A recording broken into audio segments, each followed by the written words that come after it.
아침에 눈 떴을 때 어깨를 언제 처음 사용할 것 같아요? 기지개 필 때? 기지개 펼 때 좋습니다. 착한 어린이네요.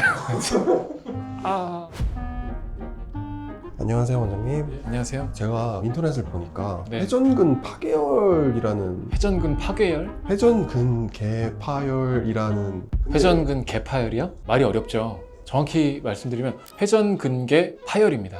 회전근개라는 게 파열됐다는 뜻이에요. 그럼 회전근개는 뭐냐? 회전하는 구조를 감싸고 있는 거를 회전근개라고 하거든요. 우리 몸에서 움직임이 많은 관절 중에 회전 운동을 가장 많이 하는 관절이 어디일까요?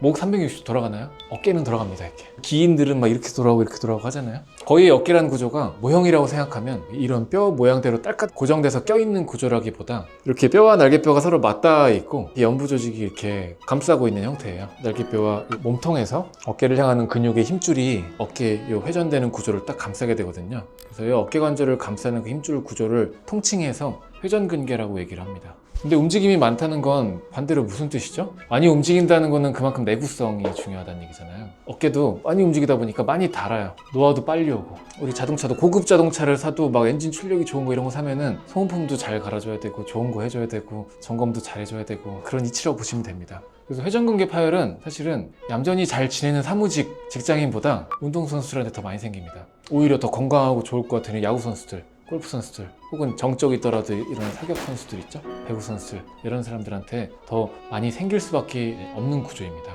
그러면 많이 안 쓰시는 분들은 안 생길까요? 많이 안 쓰는 분들은 중장년층 이상이 돼야 생기기 시작합니다. 정말로 젊고 건강한 사람이 예를 들어서 높은 데서 어깨로 떨어진다든가 교통사고가 났다든가 운동을 하면서 크게 부상을 입는다든가 이런 충격 때문에 파열되는 것들이 하나가 있고요. 자연스러운 노화와 퇴행 때문에 조금씩 약해지다가 종국에는 별거 아닌 자극에 그냥 툭 끊어지는 그런 이제 비외상성 파열이 있다고 보시면 됩니다. 일반적으로 어깨를 많이 사용하지 않는 보통 분들의 경우에는 중장년층 이상에서 비외상성 파열이 가장 많다고 보시면 됩니다.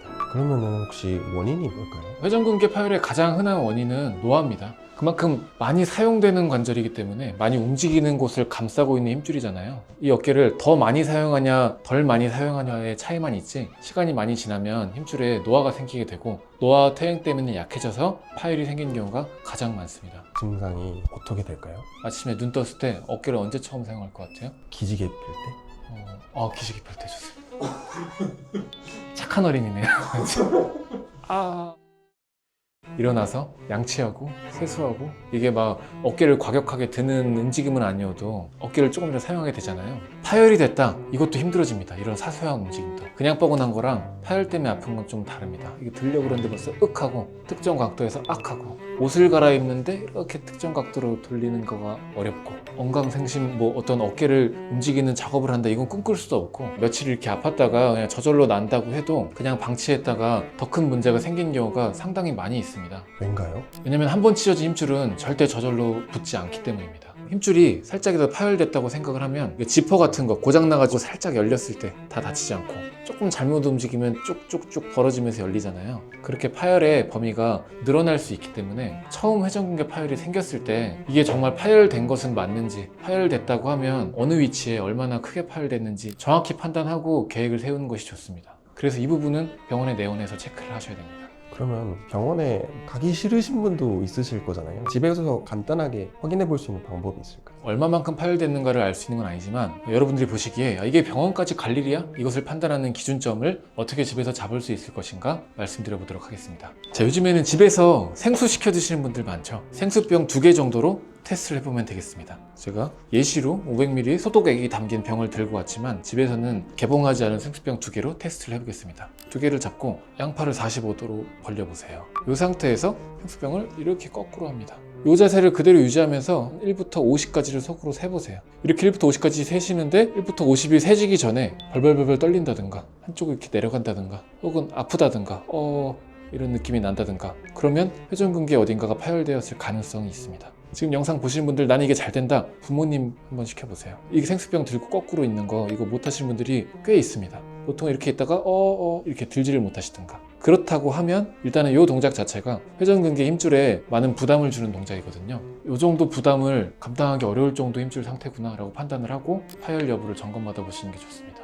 이거가 잘 된다면 조금 더 지켜보시면 됩니다. 아는 친구 어머님이 수술을 받고도 자꾸 어깨 고통을 호소하시거든요. 그런 분들이 사실은 꽤 많습니다. 왜냐면 어깨 힘줄 수술을 받고 나서 재파열이 일어나는 경우가 꽤 많기 때문입니다.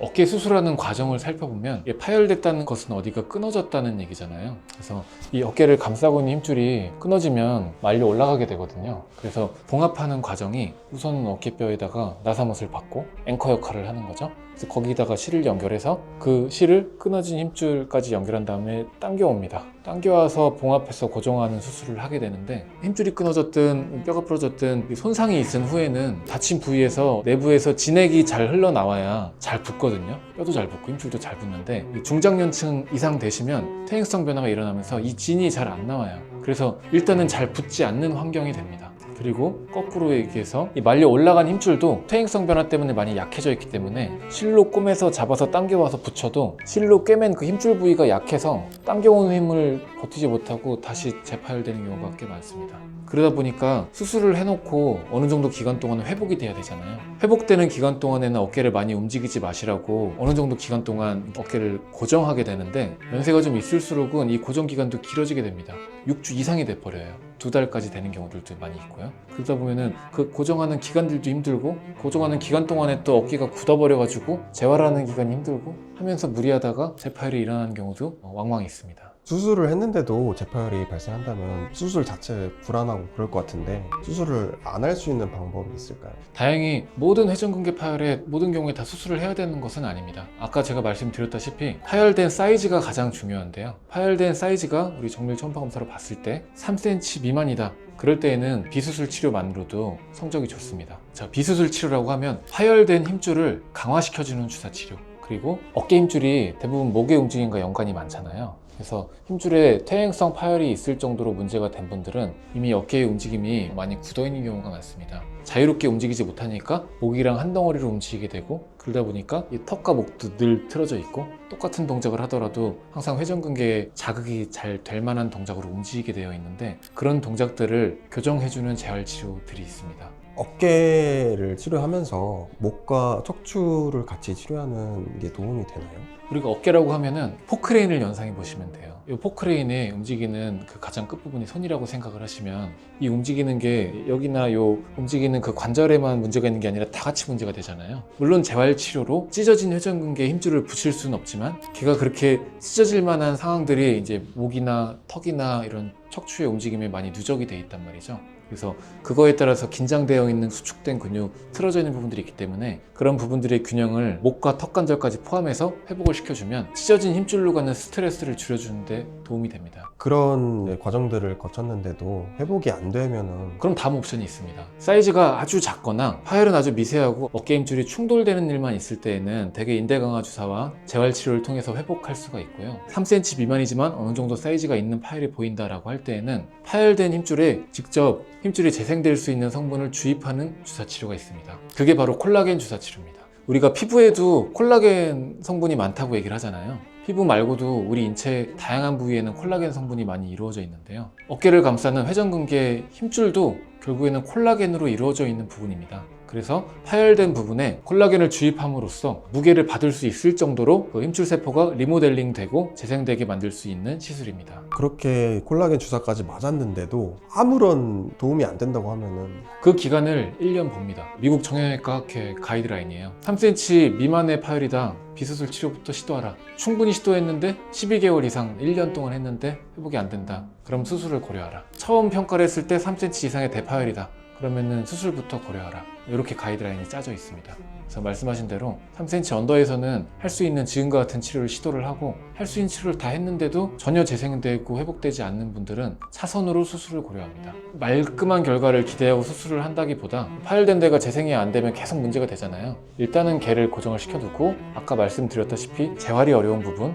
그리고 재파열의 가능성이 있을 수밖에 없는 부분은 있지만 감안을 해두고 수술 계획을 짜게 됩니다. 그래서 가장 안 좋은 경우지만 이것저것 해서 많이 안 좋아서 아예 어깨가 관절이 마모가 돼버리고 닳아버린 경우에는 봉합술도 불가능한 경우가 있거든요. 그럴 때에는 어깨에도 인공관절 수술을 불가피하게 할 때도 있습니다. 근데 그렇게 하게 되면 당장에 너무 심하게 아픈 것만 가라앉혀 줄 뿐이지 이런 기능적인 제한들이 많이 오기 때문에 어깨가 어딘가가 아프다라고 하면 큰 일이 되기 전에 조기에 적절하게 적합한 치료를 해서 회복하는 게 가장 중요하다고 볼 수가 있습니다. 오늘 유념해 주셔야 될 부분은 어깨 힘줄은 한 번 찢어지면 절대 회복되지 않는다. 그렇기 때문에 어깨에 어떤 문제가 생겼다. 타이밍과의 싸움입니다. 정말 한번 살짝 찢어진 것들이 점점 더 찢어지잖아요. 더 찢어지면서 생기는 제한들이 많아지고 파열의 사이즈가 경미할 때 비수술 치료나 재활 치료로 회복시킬 수 있는 기회들이 많이 있음에도 방치했을 때에는 치료의 기회를 놓치게 되고 놓치는 것뿐만 아니라 그렇게 악화된 상태에서 수술을 하게 되면 결과도 좋지 않고 제한사항이 많이 생길 수 있기 때문입니다. 그래서 이러한 상황까지 가지 않기 위해선 평소에 어깨 회전근개에 무리가 되지 않도록 생활하는 것이 가장 중요하다고 볼 수가 있습니다. 뭔가 내 어깨가 평소와 다른 것 같다라는 느낌이 들었을 때에는 증상의 크기만으로 스스로 평가하지 마시고 혹시 힘줄이 찢어진 것이 아닌지, 찢어졌다면 어느 부위에 어느 정도 사이즈로 문제가 있는 것인지 정확히 먼저 평가를 한 후에 계획을 세우는 것을 권해드립니다. 이상 오늘 내용은 마치고요. 재활의학과 전문의 강현이었습니다. 강바